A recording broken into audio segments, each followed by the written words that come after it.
Everyone has lost someone. It's the one kind of pain no era has ever escaped. But 100,000 years ago, with no organized religion, no cemetery, no written word, what did a person do when someone they loved died? The answer isn't they threw the body away and moved on. The answer is so human, it hurts. And one of these discoveries, to this day, still sends a chill down the spine of a veteran archaeologist. First, the setting. In the ancient world, death wasn't a rare visitor. It was a neighbor. An infection, a hunt gone wrong, a hard birth, a longer winter. Roughly a third of all children never reached their 5th birthday. Losing someone wasn't a tragedy you might face once in a lifetime. It was a season that came back around, again and again, from the time you were small. For a long time, science expected to find exactly what all that suggests. Bodies abandoned where they fell, the way any animal ends. No ceremony, no goodbye. But that's not what the Earth gave back, and the first sign showed up in a place no one expected. A dark pit in Spain, long before our own species even existed. Deep inside a cave in Spain, there is a 13-meter shaft that scientists call Cima de los Huesos, the Pit of Bones. Down there lie the remains of nearly 30 individuals, all of a human species older than ours, a people we call Homo heidelbergensis, from roughly 430,000 years ago. And here's the thing, to reach that chamber, even today, you have to crawl through tunnels and drop down a vertical chimney in the rock. There is no gentle slope, no way a body simply wanders in and tumbles to the bottom. 30 bodies don't fall into the same hole by accident. Someone carried those people into the darkness and gave them to the earth, one generation after another. And among the bones, a single tool, a handaxe of rose-colored quartzite, shaped on both faces, flawless, and never once used to cut anything. The researchers nicknamed it Excalibur, a beautiful object, made only to be given away. It may be the oldest funeral offering we have ever found.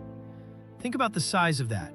Before Homo sapiens even existed, someone was already choosing something beautiful to leave with the dead. And if our distant ancestors were already doing this, what our most famous cousins did was even more like us. In a cave in northern Iraq, archaeologists found the skeletons of Neanderthals buried on purpose. An archaeologist named Ralph Selecki dug them out in the 1960s, and one of them, a skeleton known as Shanidar 4, changed how the whole world saw Neanderthals almost overnight. A grave dug, a body positioned, earth laid over it. And around this one, the soil was full of pollen from wildflowers. The headline went around the world: Neanderthals buried their dead with flowers. Here, honesty matters. To this day, scientists argue about that pollen. It may have been carried in by rodents hoarding seeds. It may have blown in or fallen there centuries later. Maybe we'll never know for certain. But then, just a few years ago, a new team went back to that very cave and found yet another Neanderthal, laid to rest in the exact same spot, tens of thousands of years apart. So notice what no one disputes. The grave was dug, the body was laid down with care. Someone came back to that place. Neanderthals, who for a century we drew as brutes with clubs, stood before their dead and did something.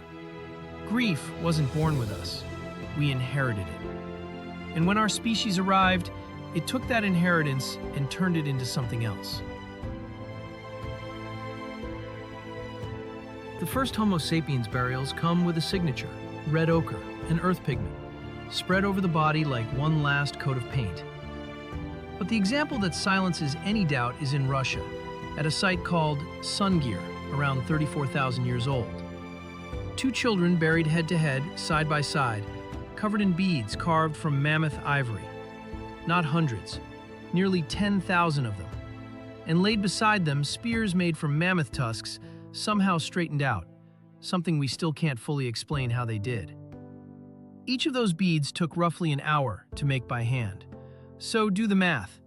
That is years of work by many adults, buried into the ground with 2 children who would never wear any of it again. That isn't practicality. That is an entire community saying, you were worth all of this.